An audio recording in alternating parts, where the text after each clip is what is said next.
Shalom, puji Tuhan, selamat pagi Bapak Ibu Saudaraku yang ada di gereja maupun yang ada di rumah yang ibadah secara onsite. Selamat pagi Pak Andreas dan Ibu Andreas dari Jepara yang bergabung dengan kami, mereka dari GBT juga. Ya puji Tuhan, saudaraku, kalau minggu yang lalu sudah saya sampaikan bahwa kalau kita bicara tentang vaksin, apakah ada hubungan dengan antikris karena ada chip yang ditanamkan. Saya katakan itu berita yang saya katakan tidak relevan dengan apa kata Alkitab. Saudaraku, karena kita tahu bahwa saat ini antikristus belum menunjukkan kuasanya dan gereja masih ada. Nah, karena itu saya mencoba menjawab lebih detail dalam pertemuan kita hari ini. Saudaraku yang saya kasihi, ya cukup berat juga bagi saya dalam waktu yang terbatas dalam sebuah ibadah untuk menyampaikan. Karena itu saya mohon izin, ada banyak ayat-ayat tidak mungkin saya bacakan karena membutuhkan waktu. Seperti saya katakan minggu yang lalu, kalau berminat kita perlu adakan seminar yang berlanjut beberapa hari begitu untuk mendalami. Ya karena itu enggak usah penasaran, yang paling penting kita tahu dasar Alkitabnya, urutan peristiwanya kita bisa tahu dan apa aplikasi pesan. Karena itu nanti di penghujung pemberitaan ini kita coba renungkan apa yang menjadi rema, yang menjadi pesan bagi kita setelah kita belajar ini. Karena memang saya akan melanjutkan minggu depan bagaimana kondisi di saat antikris mulai menunjukkan kuasanya di pertengahan masa 7 tahun, 3,5 tahun akhir. Sehingga terus muncul juga perang Harmagedon dan Tuhan datang kedua kali untuk memimpin kerajaan 1000 tahun damai. Nah saudaraku, kita langsung saja. Saudara yang saya kasih dalam Tuhan Yesus Kristus, kita melihat saudaraku ya, ada yang bertanya tentang kapan gereja itu diangkat. Saudara yang saya kasih, kalau kita melihat gambar ini, sekarang kita ada di era ini, kita nggak tahu kapan Tuhan datang di awan-awan untuk mengangkat. Saudaraku, jadi ada pandangan-pandangan gereja diangkat sebelum masa antikris, masa tribulasi. Di gereja diangkat dulu. Ya. Tetapi ada pandangan juga gereja diangkat di tengah-tengah. Ini disebut dengan mid-trib. Kalau yang pertama tadi angkat namanya pre-trib. Jadi pre-tribulation, jadi sebelum tribulasi. Tapi di tengah-tengah ini akan datang lagi, diangkat, ini pandangan yang kedua. Gereja akan mengalami penderitaan 3,5 tahun. Nah karena itu ada pandangan, jadi COVID ini yang dibicarakan ini relevan. Sekarang sudah masa antikris. Tetapi saya punya ukuran, karena saya selalu mengunjungi Timur Tengah. Ya, salah satu yang belum tergenapi, sistem mungkin sudah dibangun. Karena pasti ada bait Allah yang akan dibangun. Dan di situ nanti antikris berkata, akulah Mesias yang kamu tunggu. Sekarang enggak mungkin. Belum terjadi itu. Nah saudara, tapi ada pandangan ketiga. Pengangkatan ketiga yaitu post-trib. Jadi gereja akan mengalami selama 7 tahun, 3,5 akan mengalami 7 tahun penderitaan. Sehingga isu-isu berita hoax itu yang muncul itu sangat menarik untuk digoreng. Karena gereja sudah masuk ke masa antikris. Baru kemudian kerajaan 1000 tahun damai. Ya saudaraku, ini gambaran. Nah kemudian kita melihat. Saudara, sekarang kita ada di tahun 2021. Kita tidak tahu kapan Tuhan Yesus datang. Nah coba kita melihat, nanti saya akan coba jabarkan. Melihat kitab Wahyu.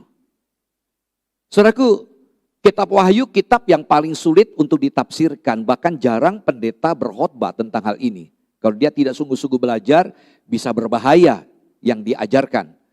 Nah saudara, kalau kita melihat di sini struktur penulisan pasal 1, ini bicara, nanti akan saya jelaskan, ada pasal 23, 4, 5, 6, 7, saya akan jelaskan posisinya. Ya ini gambaran saja. Di sini nanti ada penghakiman, pengadilan orang percaya, gereja diangkat. Oke? Nah, sekarang saya akan menjelaskan ini penjelasan gambar tadi. Karena lebih enak saya jelaskan dengan keterangan ini. Kalau saudara melihat Wahyu pasal 1, di situ Tuhan Yesus diperkenalkan. Ya, yang memberikan wahyu kepada Yohanes, Rasul Yohanes. Yesus si pemberi wahyu itu dikenalkan. Lalu saudara pasal 2, Wahyu pasal 2 sampai pasal 3, saudara menemukan keterangan tentang gereja. Ada 7 gereja yang disebut di situ. Gereja Efesus yang sudah saya khotbahkan, gereja Smyrna, Sardis, Laodikia, ya, dan seterusnya. Jadi kehidupan gereja disinggung dalam pasal 2, pasal 3, gereja itu ada di bumi. Dan menarik yang ketiga, pasal 4 sampai pasal 5, saudaraku, gereja itu diangkat. Rasul Yohanes melihat sorga dibuka. Lalu gereja diangkat. Ya. Lalu pasal 6 sampai pasal 18, ini yang akan kita bicarakan. Pasal 6 sampai pasal 18 itu masa tribulasi. Nah, kurun waktu yang normal disebut ungkapannya 7 tahun. Masa gereja tidak dijelaskan, walaupun ada beberapa pendeta menjelaskan gereja usianya dijelaskan. Ya, hitungan dengan ribuan begitu ya. Tetapi tidak dijelaskan di Alkitab. Bahkan Tuhan Yesus pun tidak menjelaskan kapan beliau akan datang kembali. Tapi masa tribulasi dijelaskan dengan 7 tahun. Dibagi 2, 3,5. Kalau sudah membaca kitab Wahyu disebutkan juga 42 bulan. 42 bulan itu menjelaskan tentang 3,5 tahun. Ya.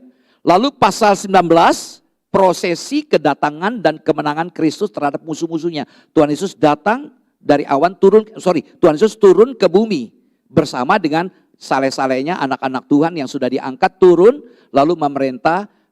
Pasal 20, kerajaan 1000 tahun damai. Betul-betul damai, tidak ada perang, subur, tidak ada penyakit. Ya, orang bisa bermain dengan singa, ya, tidak ada ketakutan. Yang padang gurun menjadi subur semua, itu diungkapkan dalam beberapa kitab-kitab nubuatan. Lalu pasal 21-22, langit dan bumi baru yang kekal. Nah, masuk ke masa kekekalan. Nah, saudara, itu sekilas tentang kitab Wahyu. Saudara, kalau kita melihat Matius pasal 24 sampai pasal 25, ya di sini masa gereja, masa kesusahan 7 tahun dibagi 2, lalu masa 1000 tahun. Nah, lalu kita melihat lagi, saya ingin, ini enggak boleh lama-lama ya, karena saya butuh waktu menjelaskan. Ya, untuk struktur aja kita lihat, ini zaman gereja, ya. Menurut 2 Tesalonika 1 ayat 12, ada yang bertanya kapan antikris muncul. Nah, saudara, di sini kalau kita melihat dalam 2 Tesalonika ini, dalam ayat 3, manusia durhaka. Antikris diberikan sebutan manusia durhaka. Nah, lalu dalam masa kesusahan ini, di 3,5 kemudian, manusia durhaka ini mencemarkan bait Allah yang sudah dibangun. Sekarang belum dibangun bait Allah itu. Dalam ayat yang keempat, dia menduduki bait Allah dan dia berkata, akulah Mesias yang kalian tunggu-tunggu.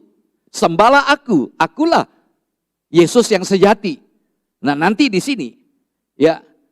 Nah, saudaraku, lalu tadi dikatakan Tuhan Yesus dengan anak-anak Tuhan yang sudah diangkat dalam tubuh kemudian turun memerintah 1000 tahun.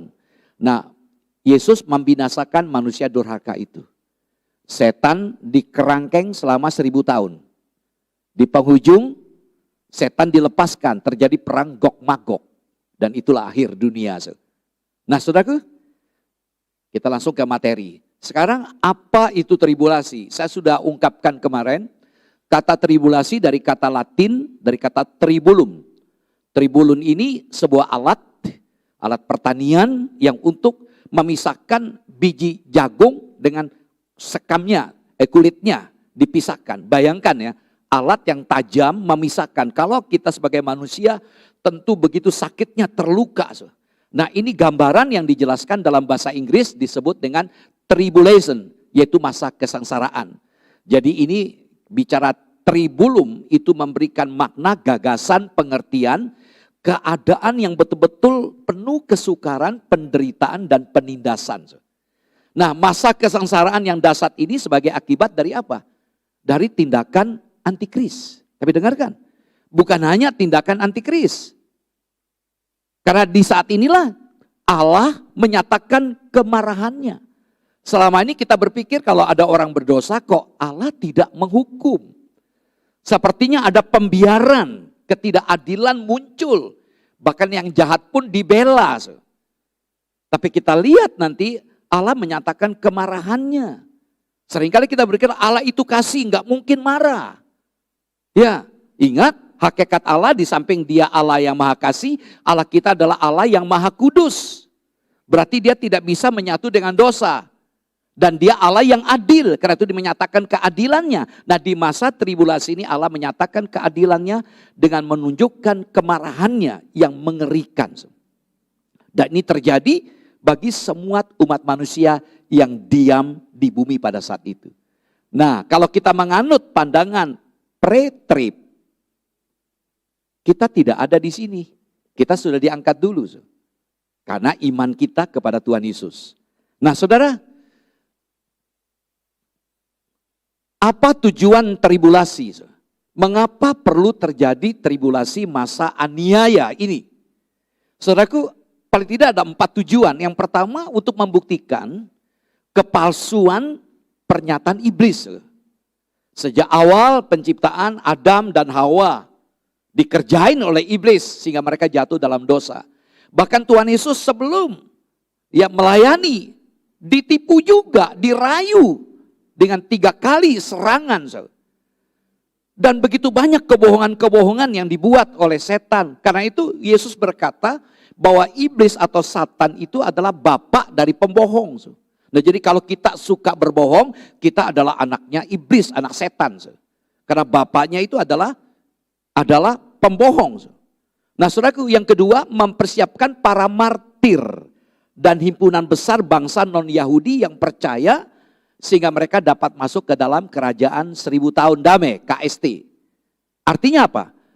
Meskipun gereja sudah diangkat, masih ada kesempatan akibat kekejaman antikris, karena ada yang dulunya ngakunya Kristen tapi KTP. Kristen yang hanya menekankan religiositas, tetapi spiritualitasnya nggak ada. Hati-hati dengan roh agamawi, ngaku Kristen tapi bukan Kristen. Nah orang-orang ini menyadari selama ini sudah belajar Alkitab, sudah ikut kebaktian, tapi tertinggal, nggak diangkat. Yang ngaku di mulut tapi hatinya bukan Kristen. Sadar, wah antikris nggak benar, mereka bertobat. Tapi konsekuensinya menjadi martir, dianiaya. Ada banyak terjadi pertobatan juga. Kalau kita melihat ada ungkapan 144.000 misalnya. Lalu yang ketiga, ayat saya lewati. Yang ketiga, menebus memulihkan bangsa Israel. Israel sampai detik ini, pengalaman saya lihat berapa kali saya berangkat ke sana, saya selalu menekankan, kamu kok begitu pandai kepada tour leader lokal kami. Mereka begitu fasih, bahkan berani mengkritisi kami yang banyak belajar teologi tentang penulisan Alkitab. Saya katakan kepada mereka, kenapa kamu tidak mengambil keputusan untuk percaya pada Yesus? Saya tidak percaya pada Yesus yang kalian sembah. Karena sampai hari ini kami masih menunggu Mesias yang dijanjikan itu. Saudaraku, jadi orang Israel sangat sulit percaya pada Yesus. Saudaraku, nah kita melihat hanya 2,5%. Ya, puji Tuhan saya mengenal ada yang betul-betul tour leader yang beriman dan sungguh dia punya hati. Itu sudah saya anggap bapak saya, begitu baik dengan kami. Dia orang Israel sejati, menjadi Kristen, baptisnya di Kanada. Dan dia aktif di sebuah gereja yang ada di Israel. Tentu bersama dengan orang-orang asing. Karena Kristen sangat sedikit di sana. Tetapi nanti di masa tribulasi, inilah kesempatan mereka sebagai bangsa pilihan Allah. Ingat, Allah sudah menetapkan Israel sebagai bangsa pilihannya. Dan apa yang ditetapkan untuk mereka diwujudkan, digenapi. Jadi orang Israel mendapat kesempatan anugerah. Lalu yang keempat, menghukum, membasmi orang-orang yang tidak mengenal Allah, mengenal Yesus. Ini Allah menyatakan murkanya. Nah ini tujuan dari tribulasi. Saudaraku yang kasih, bagaimana keadaan tribulasi? Nah, ayat-ayat ini perlu saya bacakan. Yang pertama, 1 Tesalonika 1 ayat 10 sudah ada ayatnya. Untuk menantikan kedatangan anaknya dari sorga, yang telah dibangkitkannya dari antara orang mati, yaitu Yesus yang menyelamatkan kita dari murka yang akan datang. Jadi Yesus menyelamatkan kita. Perhatikan. Akan terjadi murka yang akan datang. Ini bukan bicara masalah neraka saja. Ini tentang keadaan murka Allah yang akan dinyatakan nanti. Nah, yang menarik dalam Matius 24 ayat 21. Sebab pada masa itu akan terjadi siksaan yang dahsyat. Seperti yang belum pernah terjadi sejak awal dunia sampai sekarang. Jadi belum pernah terjadi sejak dunia diciptakan. Sampai sekarang ini belum pernah terjadi. Dan yang tidak akan terjadi lagi. Jadi hanya 1 dekade masa itu terjadi. Belum pernah terjadi dan tidak akan pernah terjadi. Nah, perhatikan kata siksaan dari kata thlipsis. Ini menggambarkan dalam teks Yunani penganiayaan, penindasan, penderitaan yang begitu dahsyat, yang belum pernah terjadi. Dan tidak akan pernah terjadi. Jadi kejadian ini sebagai penderitaan terakhir di bawah pemerintahan antikristus nanti. Perhatikan, antikristus bukan hanya bicara tentang spiritualitas saja, tapi bicara tentang politik, bicara tentang ekonomi, bicara tentang militer. Luar biasa. Kalau dulu Tuhan Yesus datang ke dunia, diharapkan oleh murid-murid bahwa Tuhan Yesus akan melepaskan mereka dari penjajahan Romawi. Yesus katakan tidak. Beliau datang bukan untuk itu. Nah, saudara yang saya kasih, dari ayat 2 ayat ini kita bisa melihat. Ini nubuatan yang disampaikan oleh Allah akan terjadi masa aniaya. Nah, saudaraku, pertanyaannya, di manakah gereja? Sudah saya singgung kemarin, barusan juga saya singgung, saya tegaskan gereja ada di mana saat tribulasi. Saya menjawab gereja tidak ada di masa tribulasi. Kalau kita meneliti Alkitab dengan baik, ya saya berani memberikan argumentasi, bahkan perdebatan ya di dalam sebuah diskusi. Saya punya keyakinan, saya menganut pandangan premil dan pre-trib. Saya tidak menganut pandangan mid-trib atau post-trib. Nah, saudaraku, jadi saya menganut pandangan bahwa Yesus akan datang di awan-awan sebelum tribulasi terjadi. Karena tujuan tribulasi bukan untuk kita. Gereja diangkat. Ini menjelaskan bagaimana keselamatan yang Tuhan janjikan kepada kita. Nah, saudara, kalau kita melihat Wahyu pasal 6 sampai pasal 19. Coba nanti dipelajari, saya harapkan sih setelah belajar ini, saudara mulai baca Alkitab dengan baik. 2 kitab yang paling berat, yaitu kitab Daniel dan kitab Wahyu. 2 kitab ini bicara tentang ya berbau profetik, berbau nubuatan. Sehingga jarang dihotbahkan. Nah, saudara, kalau saudara meneliti Wahyu pasal 6 sampai pasal 19, saudara tidak menemukan kata Roh Kudus, kata gereja, kata jemaat.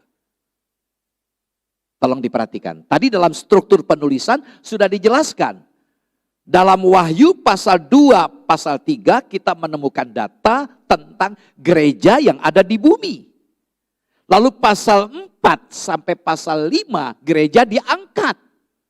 Lalu dalam pasal 6 yang kita bahas ini sampai ayat 19 tidak lagi ada gereja karena gereja sudah diangkat, diselamatkan. Paham ya? Jadi gereja diangkat. Jadi karena itu otomatis tidak lagi ada istilah Roh Kudus dan jemaat karena gereja sudah diangkat. Bukan berarti tidak lagi ada Kristen, nanti ada pertobatan yang saya singgung tadi. Ada martir, orang Israel bertobat. Nah, di sini membuktikan bahwa gereja sudah tidak ada lagi di masa tribulasi karena sudah diangkat. Nah, saudara, kalau saudara meneliti, lalu kapan Roh Kudus muncul dalam kitab Wahyu? Muncul lagi. Ya, kalau kita melihat terakhir disebut dalam pasal 3 ayat 22. Lalu pasal 4 ayat 5 itu terakhir disebut. Saya sudah katakan tadi di masa gereja. Lalu gereja diangkat disinggung sedikit dalam pasal 4 ayat 5. Tetapi kita menemukan istilah Roh Kudus itu dalam pasal 22 ayat 16 sampai 17. Ada disebut di situ. Lalu kita menemukan istilah pengantin. Perhatikan kata pengantin, minggu yang lalu saya sampaikan, kata pengantin juga merupakan istilah tentang gereja, mempelai. Nah, kita adalah mempelai perempuan, Yesus mempelai laki-laki. Sebagai mempelai laki-laki, dia akan menjemput kita. Ya, nah pengantin kita temukan dalam pasal 19 ayat 7. Saya katakan kemarin, saudaraku, ketika kita diangkat, lalu kita diperhadapkan dengan meja kursi pengadilan, bema. Ya, pengadilan di sini bukan bicara tentang neraka atau sorga, karena kita sudah diselamatkan, dijamin keselamatannya. Lalu kita dibawa kepada pertemuan pengantin anak domba. Nah, jadi istilah pengantin dalam pasal 19 ayat 7 ini bukan di bumi. Jadi gereja yang disebut dalam pasal 97 ini yaitu terjadi di sorga. Ya, paham ya? Jadi jangan salah paham. Terus terang saya katakan ini ada pandangan-pandangan itu dalam kehidupan kekristenan. Bahkan pasal 12 ayat 1 kata perempuan itu adalah gereja. Saya katakan tidak. Ini menarik ya, kalau kita belajar teologi, memang teologi ini bukan dibangun berdasarkan hanya pertimbangan manusia saja. Bagaimana struktur penulisan Alkitab secara komprehensif. Mengapa saya paling sedih kalau ada pendeta, minta maaf karena disaksikan juga oleh gereja lain yang menyaksikan ibadah ini. Karena teman-teman saya ikut beribadah di sini, yang teolog-teolog. Ada berapa teman-teman, ya terus terang suka comot ayat. Jadi cenderung eisegesis, bukan eksegesis. Jadi sudah ada kesimpulan, cari ayatnya. Lebih menggunakan pendekatan deduktif. Sudah ada pikiran, katanya ketemu, masuk ke neraka, masuk ke mana. Cari ayat yang cocok untuk mendukung, itu namanya deduktif. Kalau induktif, dari penelitian Alkitab baru dianalisa, disimpulkan. Dan tentu diteliti secara komprehensif. Dan itu yang kami lakukan, saya belajar sekian tahun dalam studi di teologi, belajar hal itu.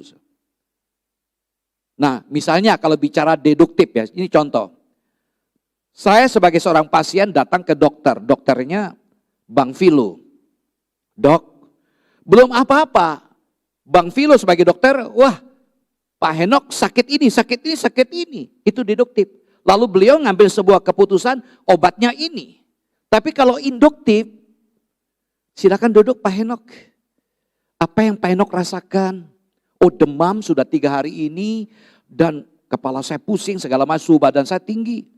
Begini Pak Henok, coba saya cek suhu, saturasi segala macam ya, oksigennya dicek, lalu pakai alat semua cek, lalu beliau pesan untuk lebih akurat, saya curiga Pak Henok kena tipes atau demam berdarah misalnya. Tetapi saya belum memastikan ini Pak Henok, saya berikan surat rekomendasi ke laboratorium untuk cek darah dulu. Diberikan keterangan apa saja dicek. Nah setelah Bapak ke lab, nanti Bapak datang ke sini untuk memastikan sakit Bapak itu apa. Itu namanya induktif. Nah tapi sekarang, aduh pengkhotbah-pengkhotbah di YouTube, ya sudah ada sebuah kesimpulan. Ya kalau kita divaksin nanti begini, cari ayatnya. Memang ayatnya ada gitu. Ini sesuatu yang menyedihkan sekali. Ya. Nah saudara yang saya kasih, saya lanjutkan. Gereja kita lihat tidak ada di masa tribulasi. Saya sudah singgung tadi dalam pasal 4 ayat 1.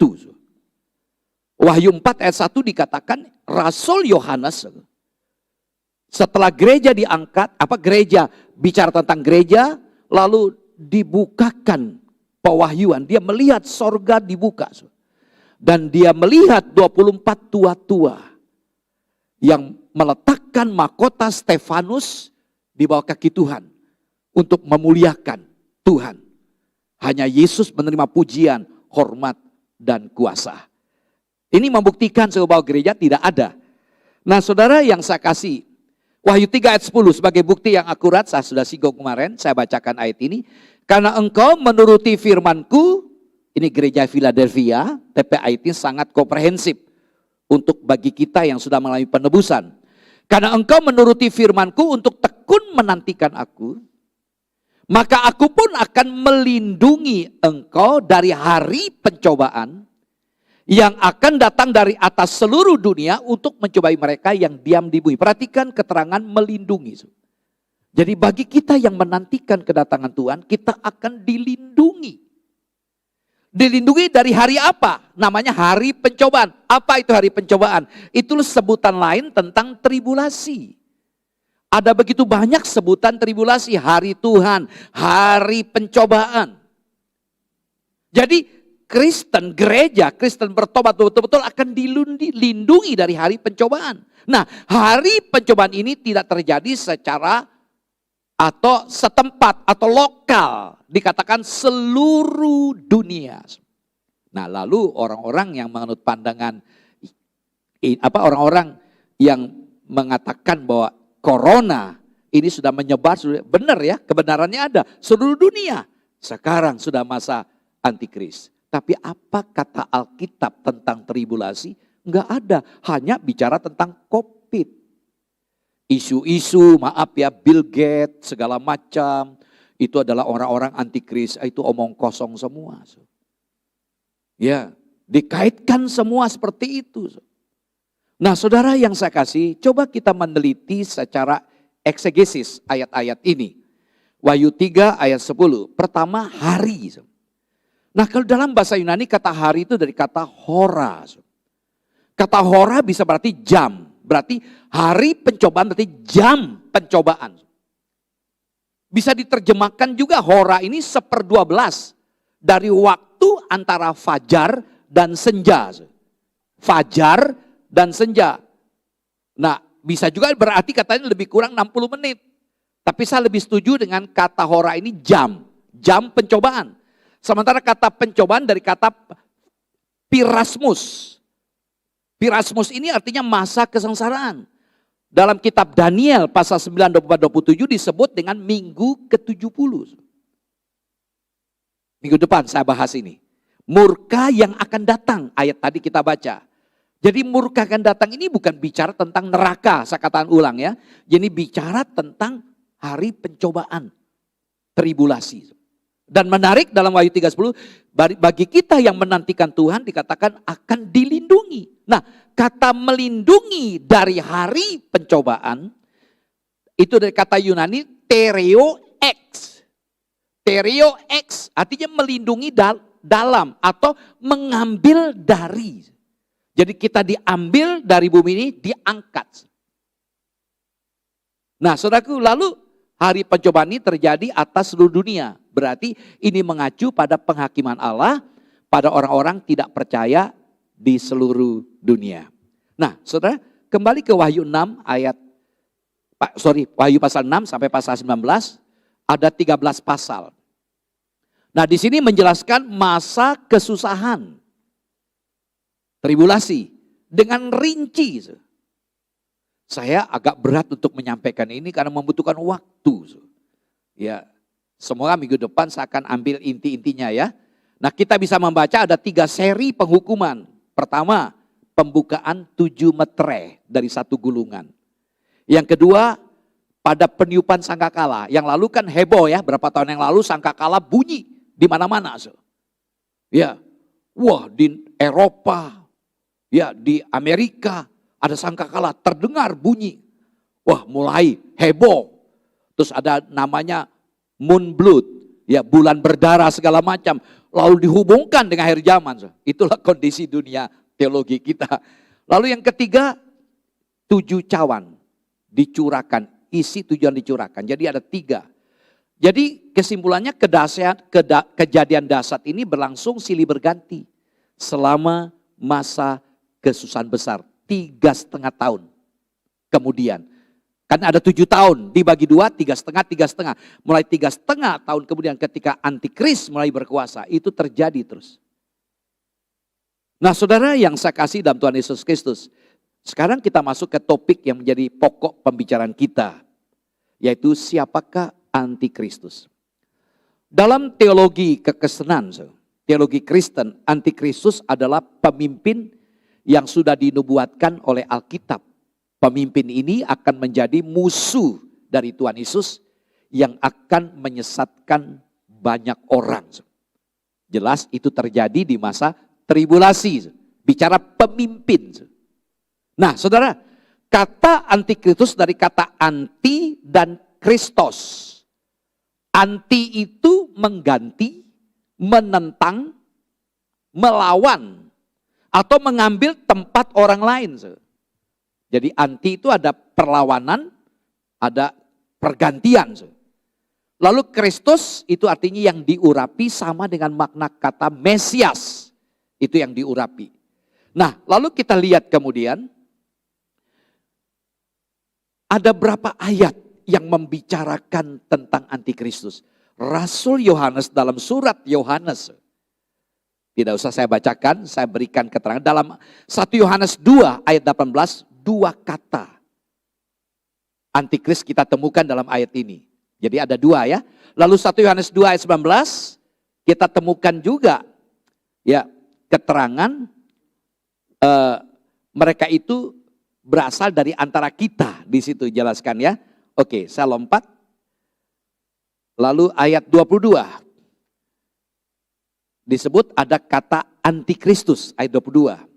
Ya. Siapakah pendusta itu? Itu tidak lain adalah antikristus. 1 Yohanes 4 ayat 3, kita menemukan kata roh antikristus.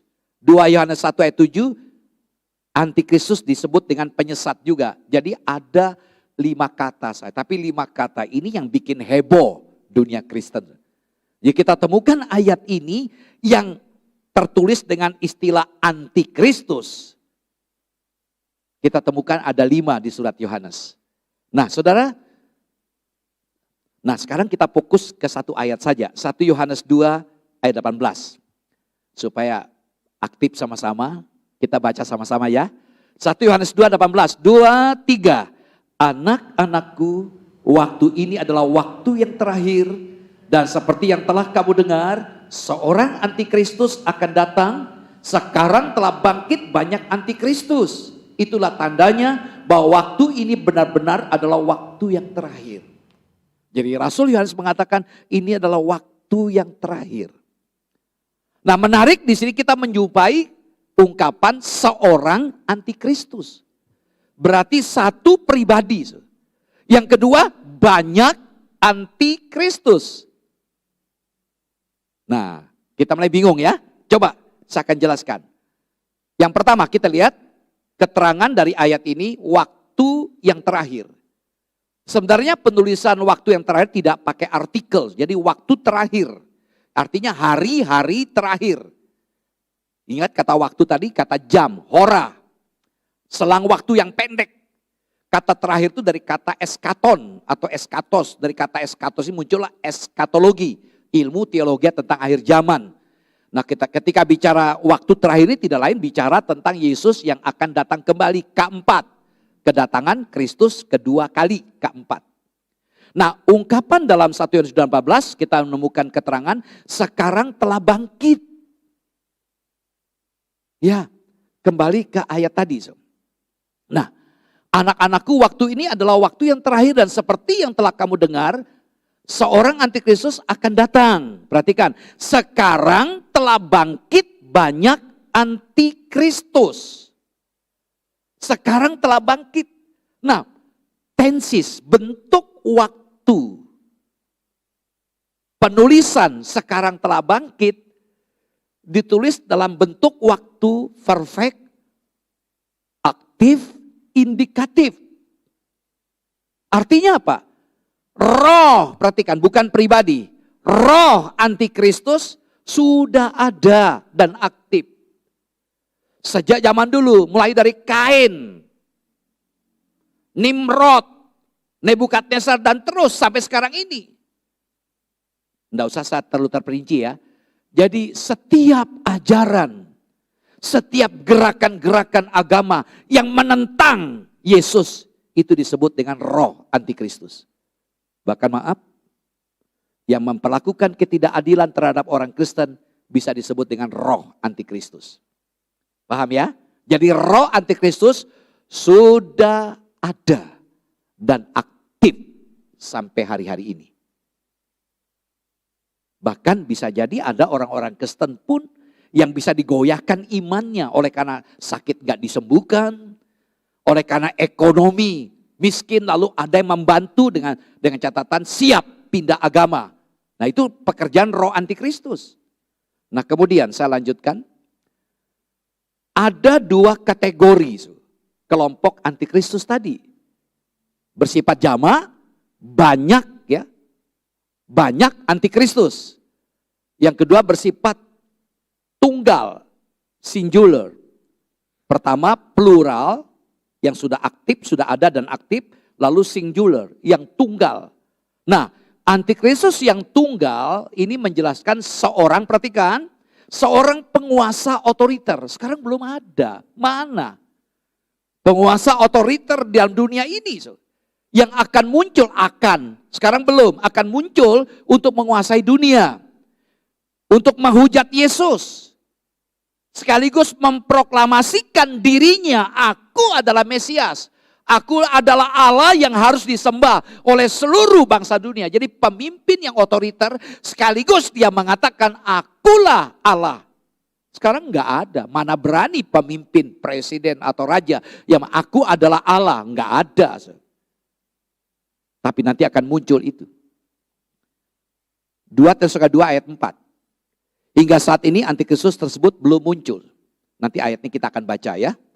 Terus karena waktu berjalan terus. 2 Tesalonika 2 ayat 3-4. Saya bacakan ayat ini. Janganlah kamu memberi dirimu disesatkan orang dengan cara yang bagaimanapun juga. Hati-hati. Yesus mengatakan salah satu tanda dari kedatangan Tuhan adalah muncullah nabi-nabi palsu. Mesias-mesias palsu. Yang ingin menipu, menyesatkan. Saya bacakan lanjut. Sebab sebelum hari itu, perhatikan kata hari. Sebelum hari itu merujuk kepada tribulasi. Ya. Haruslah datang dahulu murtad. Maka jangan kaget ya. Di penghujung ini, ya akhir zaman ini akan banyak juga yang murtad-murtad. Dan haruslah dinyatakan dahulu manusia durhaka.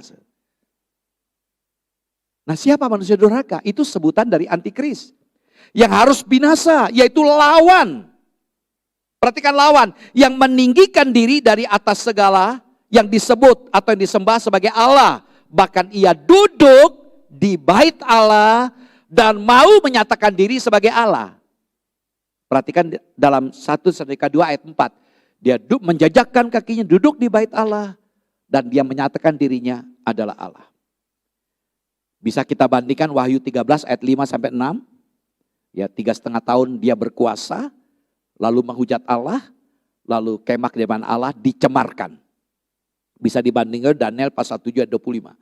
Jadi kita melihat inilah kondisi yang akan terjadi nanti. Nah kemudian, nah ini saya tidak usah bacakan ya. Dengan kecepatan saudara membaca, ini sebutan-sebutan antikris, si tanduk kecil, raja yang garang dan pandai, melakukan intrik penuh dengan penipuan. Pangerannya akan datang, orang yang menimbulkan kehancuran, raja yang berbuat sesuka hatinya, gembala yang bodoh, manusia akan binasa, pendusta, penyesat, si pendurhaka, penunggang kuda putih. Nah banyak orang kecele kan, ketika baca Wahyu pasal 6 ayat 2, penunggang kuda putih Tuhan Yesus. Saya dulu pun begitu, setelah saya belajar teologi, wah ini keliru banget. Ya dalam pasal 6 ayat 2 kitab Wahyu itu penunggang kuda putih itu bukan Yesus. Lalu binatang yang keluar dari dalam laut. Nanti kita akan baca ayat ini. Ya saya teruskan aja. Nah saudara yang saya kasih. Kita melihat antikristus akan naik tahta memerintah dunia ini. Siapa dia? Antikristus tunggal. Seorang pemimpin otoriter. Seorang penguasa otoriter. Akan menguasai dunia. Menghujat Yesus dan memproklamirkan diri sebagai Allah. Dan harus disembah oleh seluruh bangsa dunia. Ayat sudah kita baca tadi. Bisa dibandingkan dalam Wahyu 13 ayat 6 sampai 10. Jadi kita melihat antikristus memiliki karakter yang sangat jahat dan kejam. Wah ini menarik ya saudara kalau meneliti kitab Daniel. Memang banyak terjadi perdebatan kritik tentang hal ini. Memang apa yang dilihat oleh Daniel itu memang sudah digenapi tapi double penggenapan. Itu bicara tentang eskatos yang akan datang. Jadi bukan hanya yang akan datang sesaat waktu itu, tapi akan datang kemudian kalau kita melihat pesannya itu. Kalau kaitkan dengan penggenapan masa lalu, ada banyak yang belum terpenuhi. Sehingga para teolog yang menganut pandang premil ini mengatakan ini bicara tentang penggenapan yang akan dibicarakan nanti. Sekarang belum. Nah, saudara, Daniel pasal 7. Nah, saudara, untuk melihat hal ini,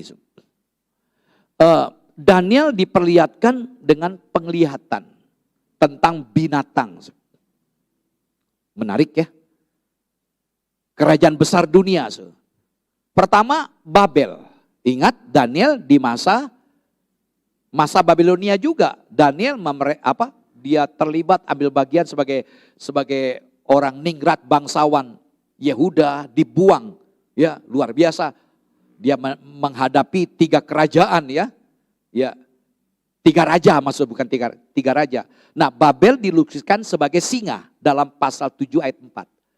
Lalu kemudian kerajaan yang melanjutkan kedua Media Persia. Itu sebagai beruang. Ini binatang-binatang yang kejam, singa, beruang. Lalu Yunani, Greka seperti macan tutul dalam pasal 7 ayat 6. Lalu yang menarik Romawi. Tapi perlu dipahami ya, sebelum Babel ada kerajaan besar dunia. Tolong dijawab nih. Tapi Daniel tidak diperlihatkan hal itu. Ayo, siapa yang tahu? Sebelum Babel, kerajaan dunia yang besar siapa? Yang ada hubungan dengan Israel. Ayo, siapa nih? Pak Yosua? Bukan, Pak. Di mana Yusuf memerintah, saya bantu. Mesir. Jadi Mesir, kerajaan dunia besar, Mesir, Babel, Media Persia, Yunani. Lalu muncul Romawi. Nah, bicara Romawi, ini masa di mana Romawi mengembangkan sayapnya, lalu juga di saat Yesus melayani, ya, zaman Herodes itu dikuasai oleh Romawi. Nah, Romawi digambarkan seperti binatang aneh yang dahsyat, menakutkan, bergigi besi, ya, ngeri ya, bergigi besi dan bertanduk 10. Kan aneh. Daniel melihat itu bertanduk 10. Nah, lalu di tengah-tengah tanduk itu ada tanduk kecil. Tanduk kecil. Yang menunjukkan satu tanduk kecil merujuk pada 10 kerajaan akan dikendalikan oleh antikristus dalam masa tribulasi yang akan menguasai dunia, seluruh dunia ini. Jadi kalau dikaitkan dengan masa lalu, enggak mungkin. Belum digenapi, ini terjadi ke depan. Nah, saudaraku, nanti bisa dibaca ya kitab Daniel. Nah, saudara, jadi antikristus tersebut belum muncul ya, tapi si pembinasa keji manusia durhaka akan tampil sebagai penguasa dunia dalam masa tribulasi nanti. Nah, saudaraku, coba kita buka Alkitab sebentar ya. 2 Tesalonika. 2 Tesalonika. Saya terlewati tidak menyiapkan ini. 2 Tesalonika pasal yang tadi ayat keempat sudah kita baca ya. Ayat yang kelima saya bacakan. 2 Tesalonika pasal 2 ayat yang kelima. Surat 2 Tesalonika pasal 2 ayat yang kelima. Tidakkah kamu ingat bahwa hal itu telah kerap kali kukatakan kepadamu ketika aku masih bersama-sama dengan kamu. Dan sekarang kamu tahu apa, perhatikan ada kata menahan. Dan sekarang kamu tahu apa yang menahan dia, siapa dia di sini yang dikatakan dalam ayat 2 dan ayat 3 dan 4, yaitu siapa? Yang tidak lain ada lawan. Ya, manusia durhaka, ya. Nah, dikatakan, saya baca ulang aja ya, bisa lebih enak. Dan sekarang kamu tahu apa yang menahan dia, sehingga ia baru akan menyatakan diri pada waktu yang telah ditentukan baginya. Karena secara rahasia kedurhakaan telah mulai bekerja. Jadi roh antikris sudah bekerja secara luar biasa sekarang ini. Tetapi sekarang masih ada yang menahan. Kalau yang menahannya itu telah disingkirkan, pada waktu itulah si pendurhaka baru akan menyatakan dirinya. Tapi Tuhan Yesus akan membunuhnya dengan nafas mulutnya dan akan memusnahkan kalau ia datang kembali. Jadi sekarang roh antikris memang ada, Tapi antikristus pribadi yang penguasa otoriter belum muncul. Kenapa belum muncul? Masih ada yang menahan. Tolong dijawab. Siapa yang menahan di sini? Seringkali kalau saya mengajar teologi tentang ini, jadi perdebatan. Siapa yang menahan? Pak Kris? Orang percaya, gereja. Nah jadi artinya apa? Masih ada gereja. Gereja di bawah lindungan Tuhan. Setelah gereja dilindungi, diangkat, baru dia nongol. Paham ya? Tolong kita bisa membedakan roh antikris dengan antikris pribadi. Nah saudara yang saya kasih, jadi antikristus ini yang disebut dengan banyak, itu jama orang-orang atau bangsa-bangsa, kelompok-kelompok yang memiliki karakter seperti atau menyerupai antikristus yang tunggal tersebut. Dia anti terhadap gereja, anti terhadap Yesus, dan sekarang sudah ada dalam dunia. Bisa bedakan ya, yang pribadi dengan banyak. Oke, nah sekarang kapan si pendurhaka itu muncul? Sudah saya sampaikan tadi ya. Nah ini penjelasan saja. Daniel 9 ayat 27. Mari kita bacakan ayat ini. Daniel 9 ayat 27. Skemanya tidak sempat saya buat. Ya. Daniel 9 ayat 27. Ini menarik sekali. So. Saya harapkan minggu depan saya bisa lebih detail menyampaikan ayat 24 sampai 27. Saya bacakan Daniel 9 ayat 27. Demikian firman Tuhan. Raja itu akan membuat perjanjian itu menjadi berat bagi banyak orang selama 1 kali 7 masa. Ini raja ini bikin perjanjian. Lalu kemudian perjanjian itu dibikin berat selama 1 kali 7 masa. Itu artinya 3,5 tahun. Ya. Pada pertengahan 7 masa itu ia akan menghentikan korban sembelihan. Artinya tidak boleh ibadah untuk Israel. Dan korban santapan. Dan di atas sayap kekejian akan datang yang membinasakan sampai pemusnahan yang telah ditetapkan menimpa yang membinasakan itu. Jadi dari 97 indikasi dimulainya masa tribulasi. Adanya perjanjian. Jadi antikris akan bikin perjanjian. Termasuk dengan Israel. Pemimpin barat selama 7 tahun. Di 3,5 tahun kemudian dia batalkan perjanjian tersebut. Nah perjanjiannya isinya apa? Memberikan jaminan perlindungan bagi Israel. Oh, luar biasa kan? Ya bikin perjanjian perlindungan bagi Israel sehingga mereka orang Israel bisa beribadah. Tapi 3,5 tahun kemudian perjanjian itu dibatalkan. Mereka tidak boleh lagi ibadah. Karena apa? Akulah Tuhanmu. Ya, kamu bukan lagi menyembah pada Allah Yahweh. Akulah Mesias yang kamu tunggu sembah. Jadi sehingga orang Israel waktu itu dibikin perjanjian. Mereka bisa beribadah dengan tenang menurut pola Yudaism. Pola agama Yahudi. Dan membangun bait Allah. Ingat? Orang Yahudi punya keyakinan. Allah hadir di bait Allah. Orang Kristen tidak. Bait Allah itu adalah kita sendiri. Roh Allah sudah ada bersama kita. Jadi jujur aja. Jadi kita tidak lagi menempatkan tempat ibadahnya. Karena Allah sudah ada bersama dengan kita. Ya. Tapi orang Israel sampai hari ini. Kalau tidak pergi ke tembok ratapan. Enggak kelop. Karena mereka punya keyakinan sejak Musa. Diperintahkan membangun kemah suci. Membangun tabernakel. Dalam Keluaran 25 ayat 28. Keluaran 25 ayat 8. Allah perintahkan pada Musa. Dalam perjalanan mereka di padang menuju ke Israel, tanah Kanaan, di padang gurun itu Allah perintahkan dirikan kemah suci, tabernakel. Dirikan itu. Tujuannya apa? Keluaran 25 ayat 8. Allah berdiam di tengah-tengah mereka. Sehingga mereka selalu beribadah. Pindah tempat, pasang kemah lagi, mereka beribadah. Lalu kemudian di zaman Daud ada kerinduan ingin membangun. Tapi Allah tidak izinkan. Lalu Salomo membangun. Lalu bait Allah itu kemudian dihancurkan oleh Babel. Dibangun kembali bait Allah itu oleh Herodes. Lalu dihancurkan pada tahun 70 AD. Romawi menaklukkan Yerusalem.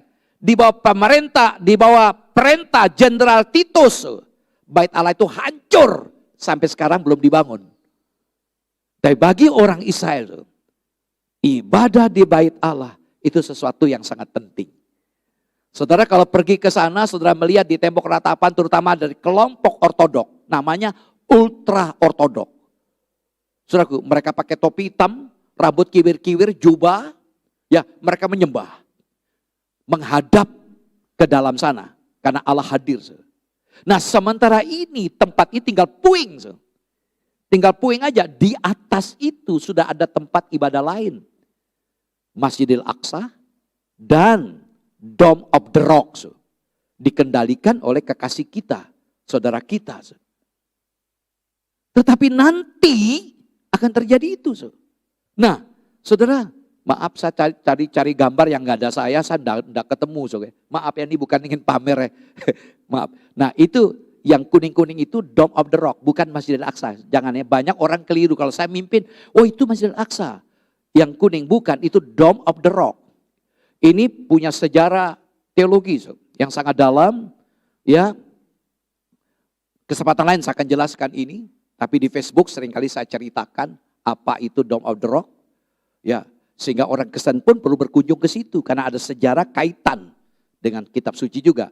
Lalu yang sebelah di masa Dodo itu ada yang hitam-hitam, itu Masjidil Aqsa. Saya tidak sempat ada foto tapi saya cari tadi pagi enggak ketemu. Nah, lalu yang di sini. Nah, ini tembok inilah. Ini mereka menyembah. Ini kan ini pendatang-pendatang ya. Saya tidak sempat ambil yang orang Israel. Nah, ini di atas ini. Ya. Nah, ini marketnya. Dengan Pak Agus kami rela membayar tambah bayar karena kami boleh masuk dengan bayar. Ini tempat di bawah ini ada lantai, berapa lantai? Tentu saja lantai, ini lantai keempat ya. Kami naik, ini milik institut. Ya, Temple Institute. Jadi lembaga pendidikan untuk bait Allah. Nah kebetulan kami adalah pengunjung pertama dari Indonesia karena baru dibikin marketnya. Ini marketnya. Mereka sudah punya niat membangun. Tapi kalau bangun sekarang bisa perang dunia. Tapi nanti ketika antikristus muncul, semua itu bisa terjadi. Karena orang Israel punya keyakinan harus dibangun di sini, di atas ini. Harus dibangun. Di sebelah sini ada nama tempat mereka belajar kitab suci. Jadi ada kelas-kelas di situ. Nah saudaraku, saya tidak memperpanjang. Kita teruskan aja. Nah saudaraku, ke-10 tanduk dalam Daniel. Itu makhluk aneh. Ya, ini menunjuk, maaf bukan menunduk, menunjuk kebangkitan kembali Romawi. Jadi kita tadi ya, ada Babel, ada Media Persia, ada Greka, ada Romawi. Nanti akan muncul Romawi yang bangkit kembali. Memang sepertinya sekarang masyarakat Eropa terpecah juga kan, Inggris lepas ya dari uangnya segala macam. Tapi nanti akan menyatu federasi Eropa di bawah pimpinan antikristus. Gejala-gejala itu sudah memungkinkan terjadi. Saudaraku, kami dalam hari-hari ini saya sudah menghitung-hitung perjalanan Holy Land. Rencana tahun 2002 sudah boleh. Tapi kami batasi. Dari Abu Dhabi atau dari Dubai langsung ke Tel Aviv. Ya, karena memang kita belum bisa ke tempat lain. Untuk masuk ke Israel itu sulit. Wah tapi biayanya biasa saya pasang harga 2.000 sekian, sekarang 3.000 sekian. Belum nanti pulangnya di karantina. Di PCR itu paling enggak, saya hitung kemarin 7 kali. Bayangkan hidungnya kayak apa ya. Mau terbang PCR, sampai di sana PCR lagi. Di karantina lagi di Tel Aviv. Nah saudaraku, tidak boleh ke Bethlehem karena tidak boleh ke Palestina. Bethlehem, Yeriko itu Palestina, enggak boleh, dibatasi semua. Nah saudaraku, jadi saya ingin sampaikan ini. Sekarang ini yang saya masukkan cerita gini. Dulu beberapa negara Arab belum bisa menerima Israel. Sekarang Abu Dhabi, ya Uni Emirat ceritanya, Dubai sudah menyatu. Bahkan diam-diam walaupun belum ada pengakuan, Saudi Arabia pun sudah melakukan kunjungan pangeran ke Israel. Ini sudah sinyal-sinyal, sudah sinyal-sinyal. Jadi kemungkinan bangun bait Allah itu sesuatu yang enggak aneh, bisa terjadi nanti. Nah, saudaraku, jadi kerajaan Romawi akan bangkit kembali. Saya tidak usah baca ini, minggu depan saya akan bahas. Jadi tanduk kecil yang muncul dari kumpulan tanduk itu akan mengalahkan 3 dari 10 kerajaan itu. Dan pada akhirnya si tanduk kecil itu akan memerintah sebagai, di tanduk kecil itu tidak lain adalah antikris. Lalu mengadakan perjanjian damai. Jadi bikin perjanjian. Israel boleh ibadah dan kekuatan politik yang kuat dengan militer yang kuat. Karena sistem ekonomi dunia, bahkan sekarang gejala kan, gejala itu sudah ada kan, sistem globalisasi. John Naisbitt pada awal tahun 2000 sudah menyampaikan profetik ini dalam sebuah buku Megatrend 2000. Terjadi kebangkitan agama, ekonomi, ya terus muncullah istilah barcode segala macam, istilah 66. Sistem itu sudah terbangun sekarang ini. Bahkan bicara keuangannya, uang kertas nggak pakai lagi. Saya dengar ada seorang teman, dia trading dengan bisnis digital, nggak punya uang, ingin punya uang, pinjam uang orang 9 juta. Sekarang pendapatannya pendapatan sebulan 3,5 M. Dia beli gedung, dia punya kerjanya 24 jam. Ini Pak menginspirasi Pak Agus ya. Iya, bisa beli tanah sebelah. Iya, saudara. Jadi nanti akan terjadi itu perjanjian damai. Wah ini kalau ngomong terlalu jauh nanti. Ya, nah sekarang Daniel 9:27 tadi kita bacakan perjanjian damai dengan antikristus menjamin beberapa hak istimewa bagi Israel. Di sangat menguntungkan, Israel sekarang lagi dikecam. Pembangunan bait Allah, persembahan korban menurut sistem yang diminta oleh antikristus. Dalam Yehezkiel 37 penduduk Israel makin bertambah. Mengapa sekarang kan di Timur Tengah ini Israel kan ribut terus. Bukan ribut masalah agama. Ya, Palestina saja, wali kota Palestina itu adalah agama Katolik. Beliau yang punya toko souvenir, kami selalu ke sana, bahkan dengan berapa keluarga mereka, kalau ketemu saya dipeluk karena seringkali ketemu. Saudara kalau belanja ke situ, lalu ada seorang pelayan yang menjelaskan, disebut namanya Susi. Kenalkan saya Susi, si Melikiti katanya. Cantik, orang Arab. Nah itu toko ini seringkali dikunjungi. Jadi bukan masalah agama. Ini masalah tanah. Terjadi perpindahan kembalinya orang Israel dari luar negeri ke tanah air. Tanah tidak ada. Sehingga tanah-tanah yang dimiliki oleh teman-teman Palestina dicaplok. Karena orang Israel merasa ini tanah mereka. Lalu Yehezkiel 38, 11, 12, semangat pembangunan, penggalian sumber alam. Baca aja ayat itu nanti. Yehezkiel 28, 15, Sakeria 11, dianggap sebagai teman dekat, sebagai Mesias. Nah saudaraku, lalu kita melihat istilah Tritunggal sesat. Ya. Dalam Wahyu pasal 13 kita menjumpai ada 3 istilah di situ. Binatang keluar dari laut. Wahyu 13 ayat 1. Lalu Wahyu 13 ayat 2b.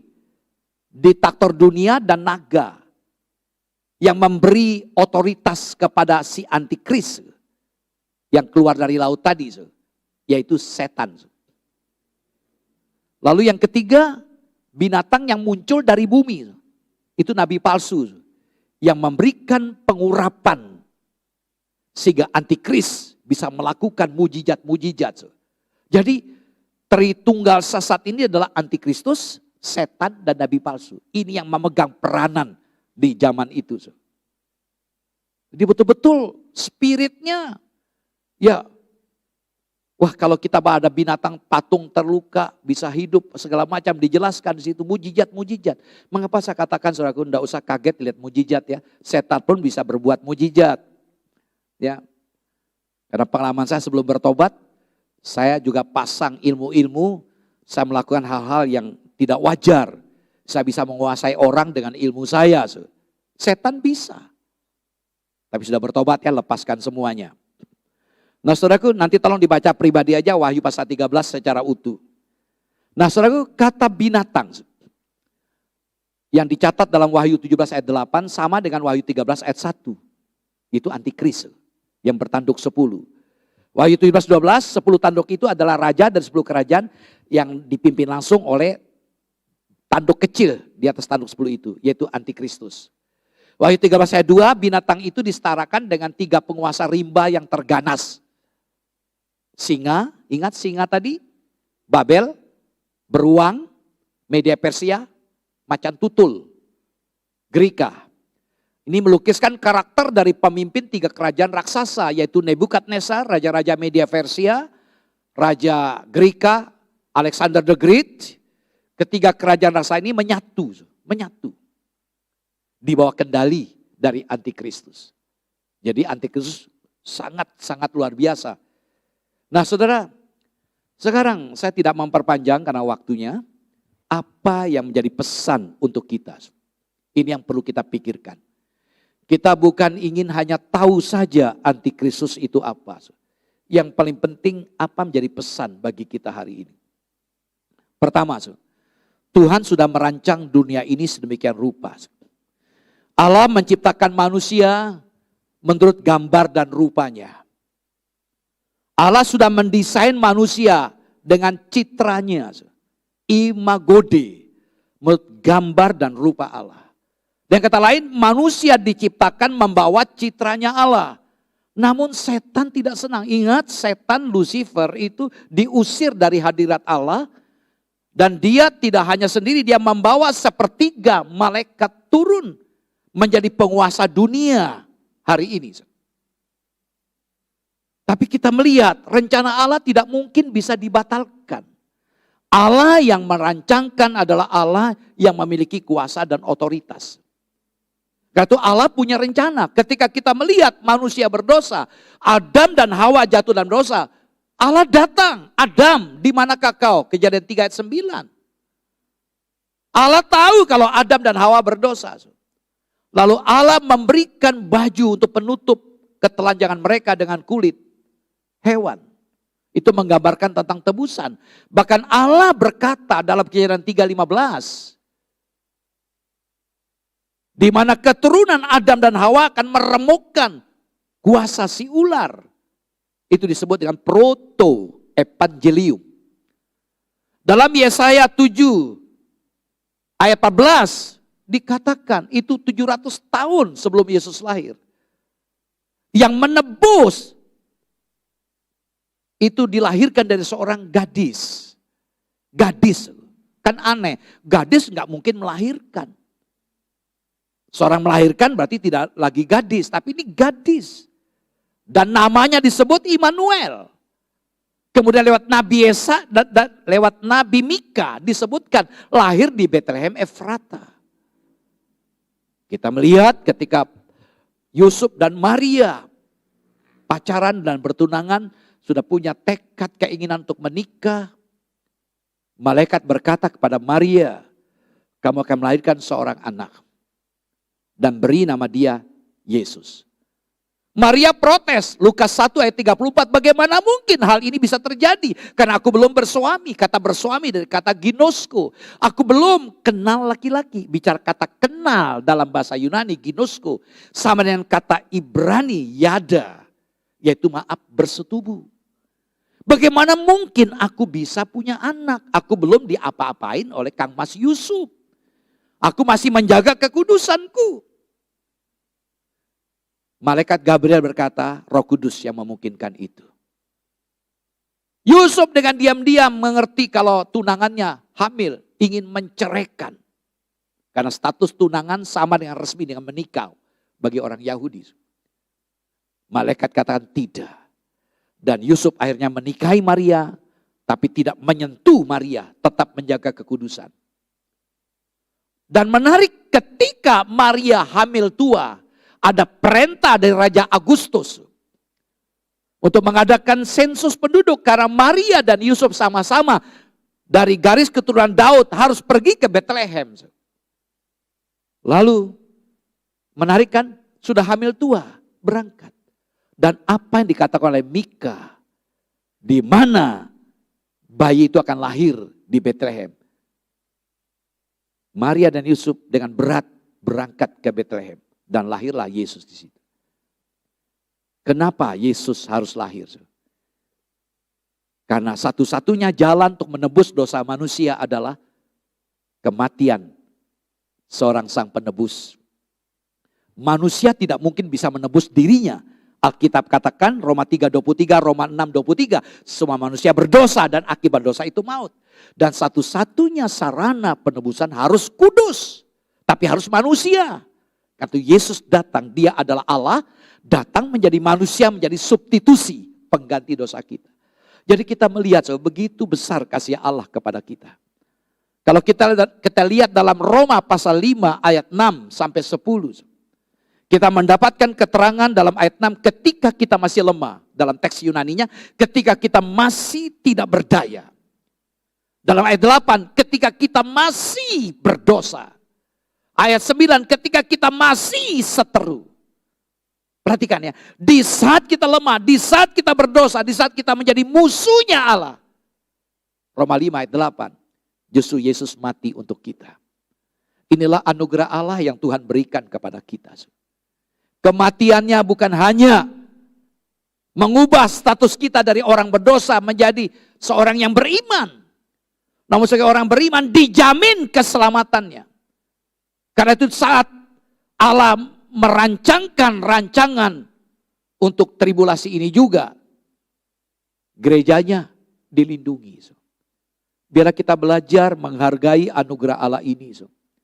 Ketika kita menyadari anugerah Allah begitu besar untuk kita, maka di sini kita akan menghargai apa artinya kesempatan. Anugerah itu memberikan tanggung jawab. Ya, jangan kita berpikir anugerah itu memang kata anugerah gratis. Sesuatu yang sebenarnya tidak layak diberikan namun diberikan. Sesuatu yang tidak pantas diberikan namun diberikan, itu anugerah. Bukan berarti karena gratis kita menyia-nyiakan. Hargailah pemberian yang begitu mahal, nyawa dari anak domba Allah di atas kayu salib. Kita bisa bayangkan bagaimana Yesus yang mati di atas kayu salib untuk orang yang berdosa. Bukan karena saudara dan saya begitu baik sampai Yesus berhutang, sampai dia tidak tahan, dia mati untuk saudara dan saya. Tapi justru ketika kita masih lemah, ketika kita masih berdosa, ketika kita menjadi musuhnya, justru Yesus mati untuk kita. Begitu besar kasih Allah untuk kita. Kalau kita menyadari bahwa kasih Allah yang luar biasa menjamin keselamatan bagi kita, mari kita hargai setiap kesempatan. Kesempatan terlalu mahal, kairos, bukan kronos. Kronos adalah waktu yang berputar, ada titik temu. Kairos enggak. Kesempatan, momentum. Hari Kamis yang lalu saya dikejutkan 2 teman. Sebelumnya kami seringkali berdoa bersama lewat Zoom. Angkatan saya, beliau adalah gembala di Bandung. Waktu yang sama dapat kabar lagi, adik kelas saya di Solo meninggal. Saya berpikir, kesempatan memang sangat berarti bagi kita. Jangan berpikir, kita boleh merencanakan hidup 1000 tahun lagi seperti Halil Anwar. Tapi ingat, Halil Anwar hanya hidup 27 tahun. Maka D.L. Moody berkata, hiduplah seperti besok kita akan mati. Artinya apa? Implikasi, marilah kita hidup seakan-akan besok Tuhan datang. Berarti marilah kita persiapkan diri kita. Jangan biarkan luka batin menguasai kita, dendam, ketidaksenangan. Belajar mengampuni, membereskan semuanya. Sehingga ketika Tuhan datang, kita siap. Lebih dari itu. Karena Yesus sudah melayani saudara dan saya. Mari kita layanilah dia. Saudaraku, ketika kita melayani, belajar submit, lihatlah salib, jangan gampang tersinggung. Berikan yang terbaik untuk dia sudah melakukan yang terbaik. Berhentilah banyak komentar, do something, lakukan sesuatu. Enggak usah banyak komen, berikanlah sesuatu untuk Tuhan. Jangan terjebak dengan religiositas. Hidup beragama, roh agama. Tapi mari kita bangun spiritualitas kita, rohani kita, hubungan kita dengan Tuhan. Justru di era wabah, pandemi COVID ini, mendorong kita untuk membangun relasi kita dengan Allah. Allah yang sudah mengasihi saudara, Allah yang sudah merancang rancangan masa depan untuk saudara dan saya. Biarlah kita bangun. Mari saudaraku, kita arahkan hati kita terus kepada Tuhan. Saya begitu yakin ketika fokus saudara hanya kepada Tuhan. Sehingga saudara berkata, Tuhan, aku memang tidak kuat menghadapi dunia ini. Aku tidak kuat menghadapi penyakitku. Aku tidak kuat menghadapi kondisi ekonomiku. Tapi Tuhan, aku yakin Engkau sudah menjamin hidup saya, masa depan saya. Mampukan aku untuk menjalani hidup yang berat ini. Roh Kudus ambil bagian, ambil alih supaya aku tidak berjalan dengan kekuatanku. Aku tidak berjalan dengan akal pikiranku. Aku tidak berjalan dengan perasaan emosiku. Aku berjalan di bawah pimpinanmu.